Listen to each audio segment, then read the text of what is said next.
ถขอในว่ากินเลยบัดนี้ก็ลงมาหาทางถาดแม่พี่แดะบัดนี้พี่น้องเลยลงมาทางวัดพี่น้องเนาะลูกเต่าลงมาขอขมาขอบุญขอคุณทางแม่อีกหลังจากที่พดน้ำพอแล้วเนาะพี่น้องส่งน้ำพอเมนมือนี่คือวันปีใหม่สงกรานต์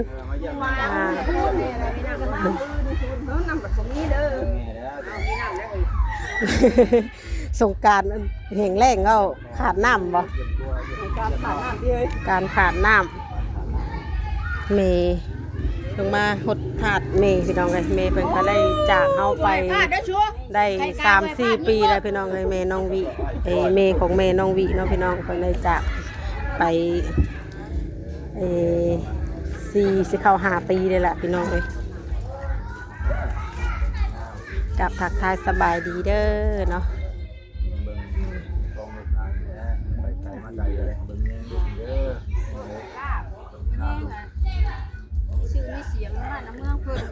มีชื่อมีเสียงอย่างเด้บัดนี้เฮ็ดหน้าให้ได้ข่าวลายติให้มีชื่อเสียงเอาพื้นเอาพัวกับบริยูผัวบ่อยู่ได้แฮงได้ข่าวลายนะแต่ได้ข่าวร้ายบ้านค่ะบ้านโผล่ที่ข่าวพ่อกับมันได้มันงามติโอ้เนาะแล้วจ้ะ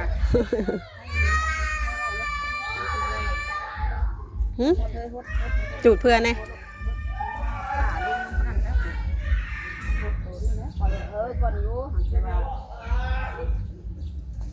เอาแต่จอมมันบอกว่าจอมหาส่งน้ำพระก้อนโชดของทรงได้จังไปหาดินหากินไปข้างในก็ไปบัดนี้เฮาแล้วเป็นเวียกงานเลยขอบุญขอคุณน้ำพ่อน้ำแม่เฮ็ดยังก็ให้ขึ้นให้เกิน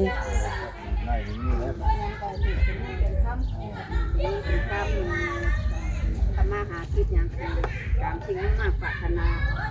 ไอ้มีอย่างนี้เลยข้างหนึ่งข้างคืนกับไอ้กดบติดบคัดบรรสงกรานต์ที่ลูกเต่าควรเฮ็ดก็คือล้างน้ำธาตุพ่อแม่ส่งน้ำพระส่งแบบไปหาขอบุญขอคุณน้ำผูมีพระคุณได้หน่อยเนาะมีพระคุณทั้งหลายนะมีพระคุณทั้งหลายแหละไปหาส่งน้ำแล้วไปหาล้างขี้ไข่ขี้ข้อให้บ่เอาไปหาเอายาโคสิกรรมกรรมหายว่ะกรรมหายจับใจกันเลยข้างมีแนวข้างฆ่าใจเลยกรรมแล้วเหมือนเป็นบาปเป็นกรรมแหละการปีใหม่มาอ่อนเลยครับให้ทุกเงินเขาได้องค์กร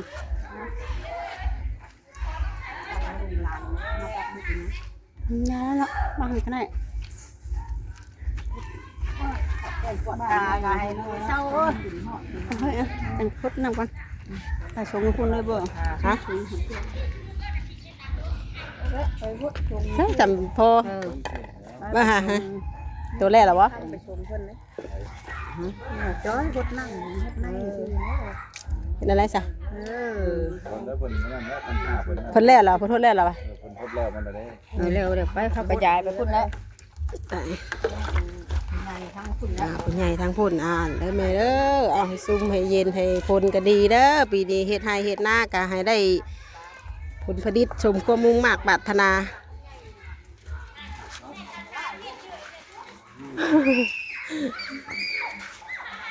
ถาดกะน้องพี่น้องถาดเมของเมน้องวีกะมาอยู่หน้าบ้านเมน้องวีเองเลยพี่น้องเลยพอดีอยู่หน้าบ้านเลยเนาะข้างบ้านในหน้าบ้านนี่แหละพี่น้องเลยถาดเมนี่ทางนี้ก็จะเป็นอ้ายของเมพี่น้องเลยทางนี้กะ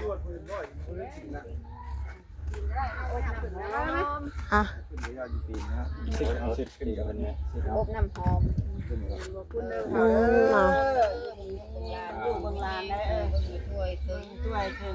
เงินหาข้ามกับให้ลูกให้มานโชคมาแน่จับเงินเป็นเงินจับทองเป็นทองนะเบื้องลานได้ก็เท่ากันยังอ่ะนะเจ้าก็มาจิครบแข่งมันยังมาออกแล้วอยู่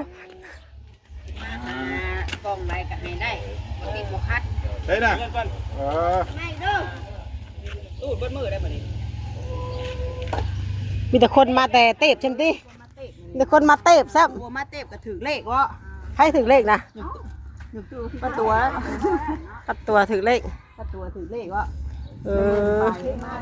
อืม นี่มีแต่คนไทยมาเลย อันนั้นกับคนไต้คือกันนั่นกับโหปลามาน้ำกันก็เลาะเว้าคำบอก แม่นแล้วน้ำเด้พอเฒ่าพง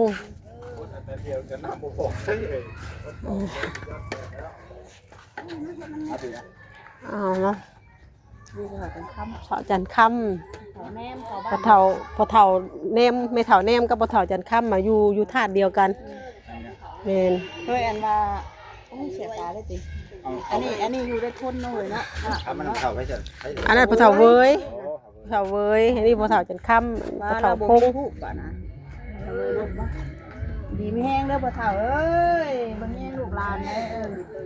เกิดน้ำเลยน้ำเลย คนในครบเลยจะหน่อย เดี๋ยวจงมากันลงมาตอนแดดเลยแดดกำลังประมาณ10 โมง 11 โมงแบบบ่พอได้กับยาจะลงมาตอนแดงส่งน้ำผักอะไรเห็นปะเด้อเถาเอ้ยดีเฮงปีใหม่มาแล้วเนี่ยบดีก็ให้ไปน้ำปีเก่านี่ก็มีแต่สิ่งดีๆเข้ามาในปีใหม่แล้วพี่น้องเนาะมียังก็เริ่มต้นชีวิตใหม่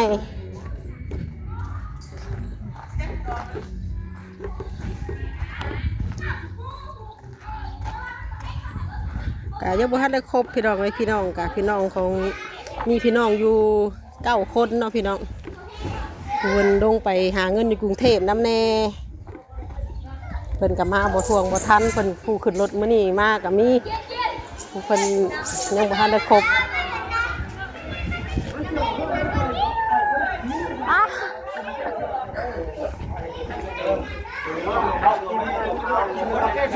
นี่ครอบครัวอ้ายใหญ่มาฮอดเราลัดเอาอยู่เบิดแป้งจังเลย ยังมัวตาเด้มื้อนี้มีแต่คนไทยได้มามื้อนี้ติโอ้มีแต่คนไทยนี่คุณมาแต่ไหนนี่คุณมาแต่ไหน ปีละเทื่อเนาะ โอ้ยขึ้นรอใช่ปะขึ้นรอแท้ รอน้ำไผ เอ้ย รอน้ำไผนี่นะ จะรอทั้งไหนแล้ว รอได้เนี่ยไผ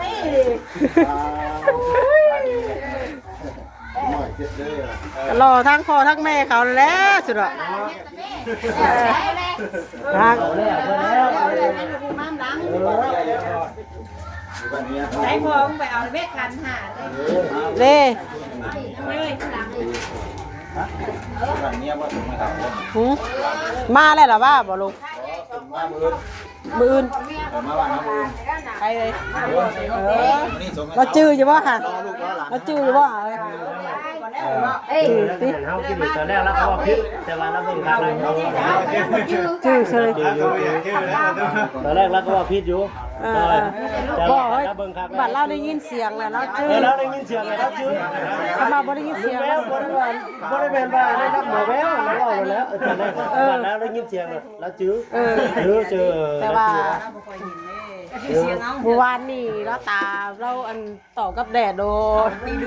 ดึงตีเข้าประตูพิษทางวานนี่ออกอาบน้ำได้แม่บอกสินนะพอเท่าเก่าเพื่อนบ่ได้เฮ้ยประตูมันเปิดไว้ข้างนี่บัดเราออกแต่ห้องน้ำแล้วเราว่าดึงห้องนี่บัดนี้ แล้วเท่าไหร่กัน86ปีว่าสมาเราบ่อันเกี่ยวกับสมองกับเรากับสิบ่ลงลืมเนาะ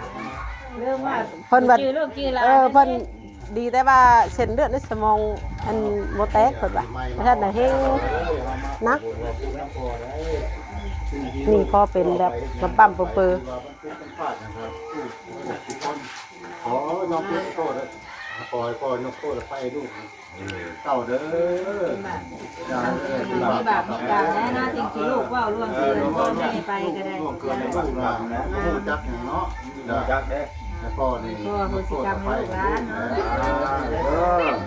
ลู นี่ให้พ่อนี่ อ๋อ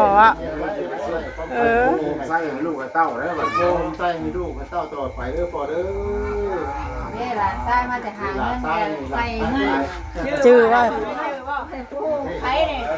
ถามแล้วชื่อว่า ชื่อว่า แต่คนผู้ตานี่ยังบ่อยากชื่อบ่เตี้ยมาทอนนี่ เอาเตี้ยว่าตอนนั้นเราหอบบ่ปล่อยเฮามือแล้วกอดไว้เอาตักน้ำให้เราได้ค่ะ ตั้งน้ำให้ปูปูจะตั้งน้ำให้ปูนั่นน่ะพดปูแล้วก่อนเนาะ พดปูแล้วก่อน พดขาปูมันฉันได้พดปูเลยพดขาเลยมาพดปูอ่ะดิ พดปูได้ปูฮดเอ้ยให้ไปลายบดเติบเลยนี่คนเฒ่าให้ดีใจลูกหลานมาได้ ไปยุกนึงได้ด่ะ เออ ยุกนึงให้ลูกหลานมาให้ดีใจ เออตื่นตันใจแล้วว่าผู้เฒ่า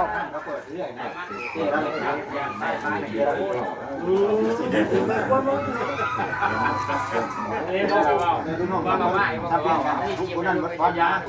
ผู้นั้นมาหลังสงการวางใบผู้นั้นมา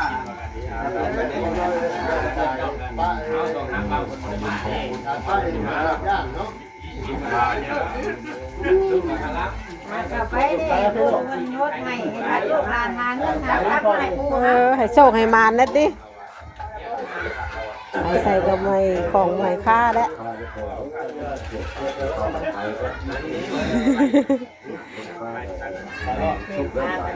จุดเต่าเมาหัวไก่หายแล้ววันนี้พอเอ้ยตาไก่แจ้งเลยใส่ มาตั้งน้ำมันมาจ้า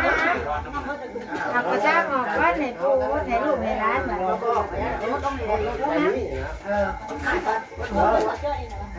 น้องมือแล้วลูก เท่เอ้ยเนาะจนใหญ่จักปีไปนะป้าจักปีไม่ได้มาเลย มาแบบนี้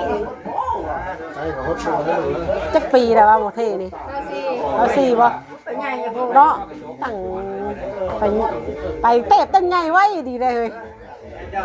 ไม่ชอบนี่เราไป โชคดีโชคมาโชคดีไปแบบนี้โชค ที่แต่ว่าชีวิตใหม่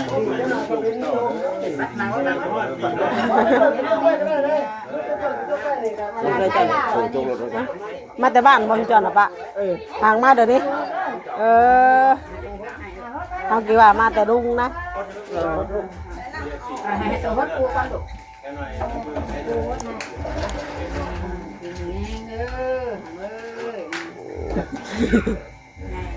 เรียนจริงให้อนาคตทอดแทนปูแล้วหังเป็นปูน่ะเป็นครูพุ่นนะติเป็นครูพุ่นเดี๋ยวนี้นั่นอ่านหนังสือฮอดบ่ได้เดี๋ยวนี้เป็นครูค่ะแต่บ่จื้อหยังบ่มีไผแทนเลยลูก8 9คนบ่มีไผสืบได้จักคนเลย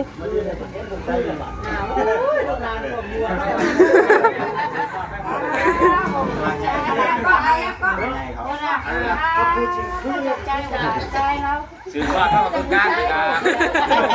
กัน ลูกชายกกเราได้แนะนำพ่อได้พ่อแล้วก็ลูกคนกกนี่ลูกชายได้3ชายจังมีผู้หญิงพี่น้องเรามีลูกชายอยู่5คนพี่น้องเลยลูกสาว4คนแม่น้องวีเป็นคนที่9พี่น้องเลยแม่น้องวีเป็นคนชุดทองเนาะพี่น้องเนาะ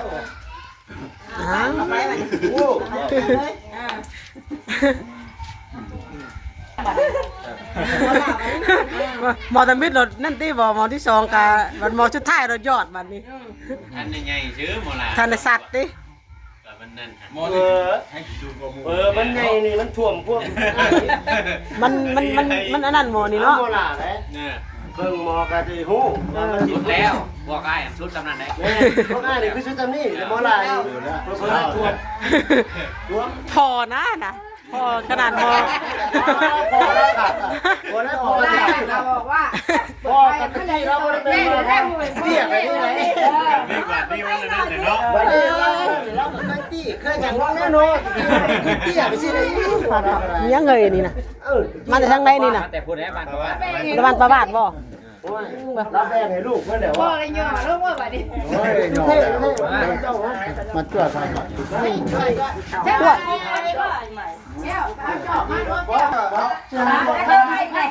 เอาอย่างอันนั้นมูได้เหรอย าวอย่างเดียวบาทเลยจะลูกหลานพี่น้องเอ้ยมันม่วนจะแซวอยู่พี่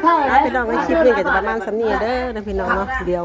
แม่น้องมีขอจบคลิปไว้สำนีก่อนพี่น้องเลยให้อยู่ดีมีเฮงนะทุกคนนะพี่น้องเนาะมีสุขภาพแข็งแรงเฮงคลิปนี้ก็